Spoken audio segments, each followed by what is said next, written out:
Welcome to the Investors Trading Academy Economic Calendar of the Week. Each week our news analysts review the upcoming economic events that you should be monitoring during the week. There is no way at this moment to predict the outcome of Sunday's Eurogroup meeting, but now that Greece has accepted most of the creditors' demands and gotten received approval from the Parliament, the ball is in the Eurogroup and the Troika's ballpark. There is no way that a deal won't be done. It's just a matter of time at this point. Hopefully a final deal or the framework for an agreement will be reached on Sunday so that the ECB can assist the Greek banking system early in the week, stopping a complete collapse of the banking system. Saturday's Eurogroup meeting of finance ministers will be the pivotal event of the week. All eyes will be on whether an agreement can finally be reached between Greece and its international creditors. The outcome of negotiations will be the determining factor behind the content of Thursday's European Central Bank policy meeting. The results of the ECB's latest bank lending survey are also scheduled for release the same day and are expected to show that credit growth, the lifeblood of the economy, is about to pick up, according to analysts at Credit Suisse.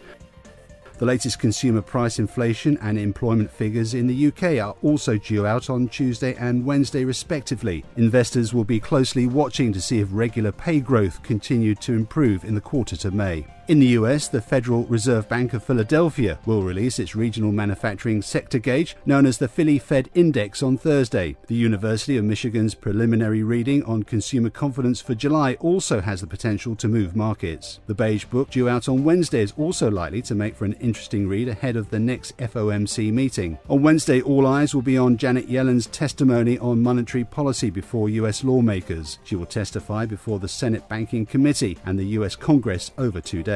After last Friday's speech, in which Yellen indicated that she sees an interest rate increase before the end of the year, much of her testimony will be mute. Other events in focus this week will be the UK CPI and unemployment data, which may help spur GBP USD higher as it seeks to turn around its current losing streak. The Bank of Canada may also cut rates, which should cause USD CAD to spike higher and commence a new rally after one that has already seen the pair hit multi-month highs. Early in the week, China will release its trade balance numbers. The June surplus is expected to widen to $68.7 billion from $59.48 billion. Wednesday, in the early morning hours markets, will get Chinese GDP, industrial production, retail sales, and given the gyrations of the equity market in the past week, this data pales slightly in importance. However, GDP growth is expected to be 1.34% quarter on quarter from 1.3% in quarter one, while May retail sales rise 10.03%.